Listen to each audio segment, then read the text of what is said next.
EA's share price is falling 8.5% for the month of November, resulting in a $3.1 billion devaluation thanks to the backlash EA received over the loot box monetization within Star Wars Battlefront 2 EA. A couple of weeks ago, a US representative of Hawaii was one of a few international voices taking a firm stand on loot boxes. If you play online video games, you've probably noticed that, well, loot boxes are starting to slowly take over. These past few months, everybody seems to have had their proverbial jimmies terminally rustled over the sudden rise of the dreaded loot box. The fight against loot boxes has escalated yet again, even though how could it? This video could be seen as jumping on the bandwagon, I suppose, and that might be true if this wasn't something we covered quite a bit. But even if it were true, it wouldn't really matter, because this is a bandwagon that needs to be jumped on. We're going to talk about loot boxes. I have been playing games my whole life, and the modern day loot box is probably one of the things that bothers me the most. There's been a recent surge in popularity to an existing concept, the loot box. I'll stop talking about loot boxes. I'll stop talking about game industry bollocks when the game industry stops fucking doing it, alright? Today we're going to be talking about Star Wars. Can you believe it? It seems to be the hot topic of, at the moment. They've been going through a lot of things. I played the game myself, I had my own reservations on it. As a game, mechanically, I'm enjoying my time with it. Do you know what I'm not enjoying though? Loot boxes.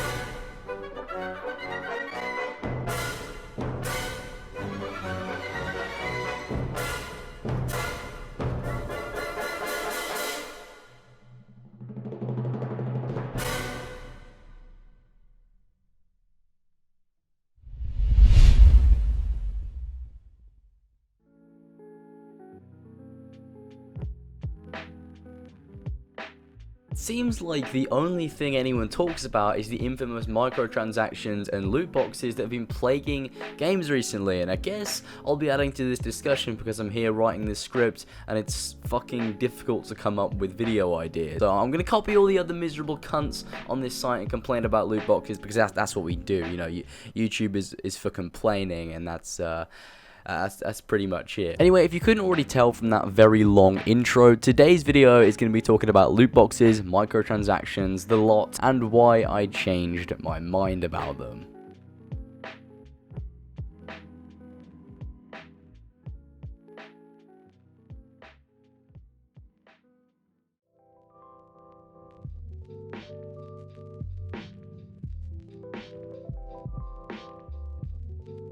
In the past regarding microtransactions, I've been very lenient, only condemning them if they hinder my experience, and most people have this view. It's something that many people believe. If you don't buy them, then it doesn't affect your experience and you shouldn't worry about them. I used to be of this view myself, and it's a perfectly logical view in this situation. In Shadow of War, there are many microtransactions and loot boxes. You don't have to buy them, and if you don't buy them, you can just ignore them and play the game how you want, and the game is great up until Act 4, that is. Shadow of War's 4th act is designed in a way that pushes players to just buy loot boxes opposed to grinding the game to get higher level orcs. Act 4 is split into lots of fort defenses and fort attacks, each one being more difficult than the last, always with the higher level orcs and the orcs you command in the game. This means that it is incredibly tedious to complete this section of the game without grinding or simply caving and buying loot boxes to get higher level orcs, so it's easier to complete the act and actually get the true ending of the game. This is an example of how a game is designed with loot boxes in mind. The game overall isn't bad, but this design is shady and inexcusable, and it's what the future of video games will turn out to be if we simply don't buy them or are passive about their existence in AAA games. I used to be of the mindset that I don't mind microtransactions or loot boxes, I just won't buy them. But now it's come to the point in which developers or publishers push for a game that favors a loot box orientated experience in which the game itself suffers and the whole experience becomes less streamlined.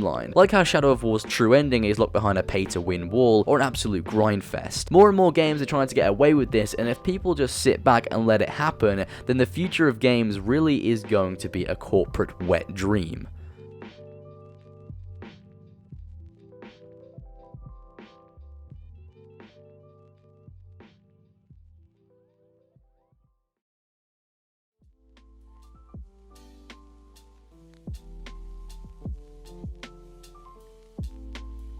I'm just generally sick at this point of seeing all of these microtransactions and loot boxes plaguing AAA games. When you fork out $60 on a game, you shouldn't then have to pay more to finish the game or to be more powerful than other players. That just isn't how video games should work. Microtransactions are slowly going down the route of hindering the experience of the person playing, trying to make them cave and buy loot boxes or other things that will help them, when developers should be focusing less on that and trying instead to make a great game that will generally be more profitable, but for the right reasons. Games like Battlefront 2 really changed my mind about microtransactions because of how far they pushed it, and I think this same realization rippled through the gaming industry too, with people taking shots at EA for their ridiculous loot box system and how they've just generally taken a shit on Battlefront and everything that it was to people. Hell, people are even demanding that Disney take away their rights to the Star Wars brand, and there's even talks that EA will be completely removing loot boxes from their game. This is very improbable, however the fact that there's people talking about it shows the monumental scale of this fuck up on EA's part. The uproar from the gaming community as a whole over the situation with Battlefront 2 has really put into perspective just how fucked up the situation is, and made me realize that business practices like the ones EA have demonstrated are slowly killing games that so many people hold dear. Also, other smaller things like loot boxes in Shadow of War that I mentioned earlier,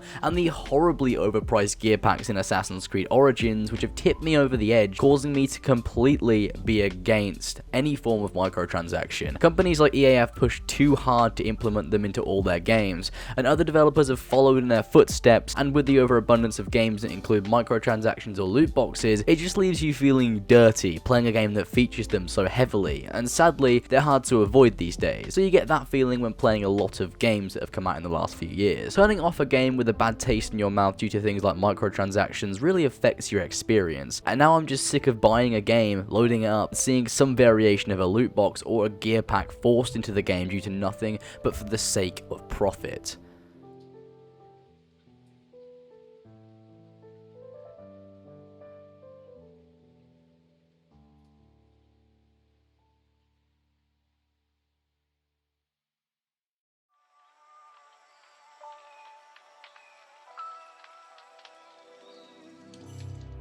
There are two main ways in which microtransactions could go, and it all depends on how the industry reacts to them in the coming years. We could roll over and continue to say, as long as they're not hindering our experience, then I'm okay with it. This would let developers get away with more shady shit, proving to them that we don't care that much. They will slowly push the boundaries like EA have tried to do with Battlefront, and the situation with microtransactions will slowly get worse until everything is locked behind some form of paywall. All content is pulled out of the game in order to make you pay for it. However, if we continue to boycott these practices like the recent uproar over Battlefront, then the future will be much brighter. This is why I would encourage you to not buy games like Battlefront 2 unless there's some significant changes to the way the industry operates from a business standpoint. Obviously, I cannot tell you outright what to spend your money on, but just think before purchasing your next loot box or overpriced gear pack. Think about how you're going to support a company that doesn't care about anything but profit, and think about how they will try to push the boundaries and how games will no longer be as free as they used to be. Gaming will become a service, not something to be passionate about if we don't boycott companies that care about nothing but the money in your wallet, opposed to the experiences you get from playing their product. Just a bit of food for thought. Anyway, that's enough from me for today's video. I did want to talk about microtransactions because I made a video in the past talking about them and how I wasn't actually that against them. After seeing so many games implement them so liberally and not caring about the impact it has on the game industry as a whole, it kind of left me with a bad taste in my mouth, and I just really don't like microtransactions and loot boxes in games if they're done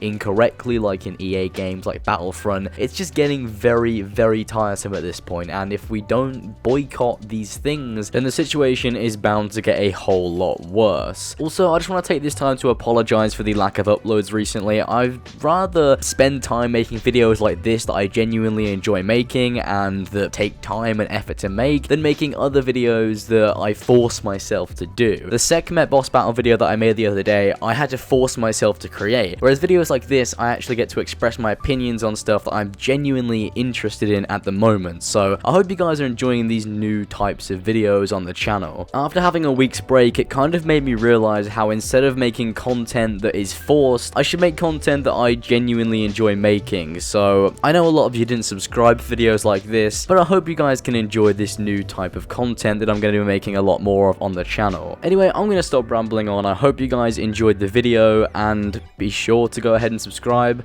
like, and comment down in the comment section below what you think of the points made in today's video, and I'll see you guys in the next one.